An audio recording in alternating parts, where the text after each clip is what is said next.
తాకట్లో ఉన్న బంగారాన్ని విడిపించి ఆ రోజున మార్కెట్ ధర కట్టి మిగిలిన డబ్బును మీకు అందిస్తుంది కొమ్మూరి గోల్డ్.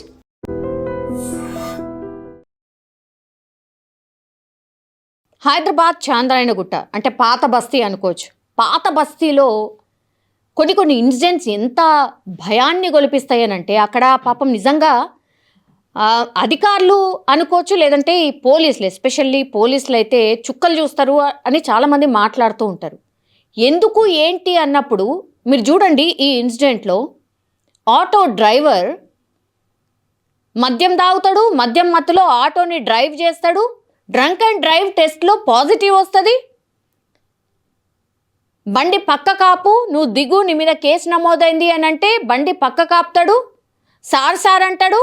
ఆ తర్వాత ఒక్క నిమిషం సార్ అని ఆటోల నుంచి నా వస్తువులు తెచ్చుకుంటా అని చెప్తాడు. ఆ వస్తువు ఏంది అనుకుంటున్నారు?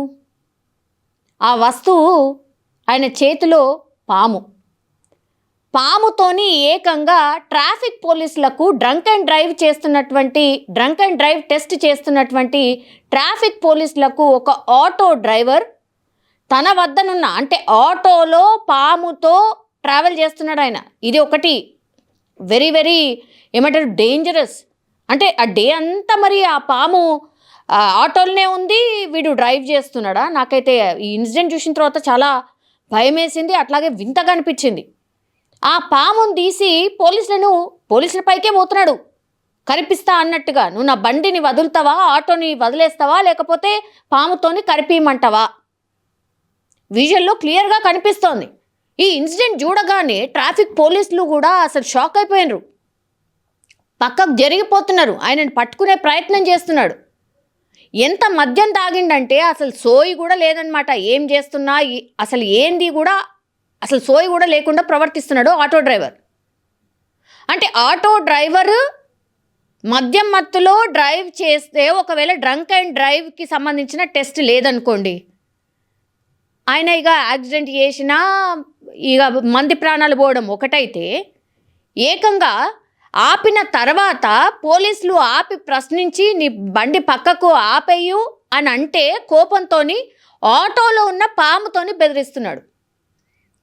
పహాడీ షరీఫ్లో ఈ స్నేక్ గ్యాంగ్ అని గతంలో చాలా పెద్ద ఎత్తున హల్చల్ చేసింది, మనకు తెలుసు కదా. ఆ ఇన్సిడెంట్ కూడా ఎవ్వరు అంటే మర్చిపోలేదు. సేమ్ అదే దాన్ని ఇప్పుడు మళ్ళీ ఈ ఆటో డ్రైవర్ గుర్తు చేసిండు. అసలు ఆటోలో పాము ఎక్కడికి వెళ్ళొచ్చింది? పాముతోని పోలీసులను భయపెట్టియడం ఏంది? చాంద్రాయణగుట్ట ప్రాంతంలో జరిగింది ఇది. అంటే అసలు ఇప్పుడు ప్రభుత్వానికి సంబంధించిన అధికారులు కానీ పోలీసులు కానీ అసలు ఎప్పుడు ఏం జరుగుతుందో కూడా వాళ్ళకు కూడా తెలియదు అన్నట్టు. ఒకవేళ పాము గరిస్తే ఏమవుతుండే? ఎంత భయంకరం అది. సో పాముని చూపిస్తూ భయపెట్టించిండు. నా ఆటోని వదులుతావా లేదా, నా ఆటోని వదిలేయని పెద్దన గట్టిగా అరుస్తున్నాడు. ఇక పోలీసులు ఏం చేస్తారు, వాళ్ళ స్టైల్లో వాళ్ళ ట్రీట్మెంట్ చేసి ఉంటారు. కానీ ఇట్లా పాముతోని భయపెట్టియడం ఏంటి, ప్రభుత్వ అధికారులని భయపెట్టియడం ఏంటి? అయినా పాముని వేసుకొని ఆయన ఆటోలో ఎట్లా తిరుగుతాడు?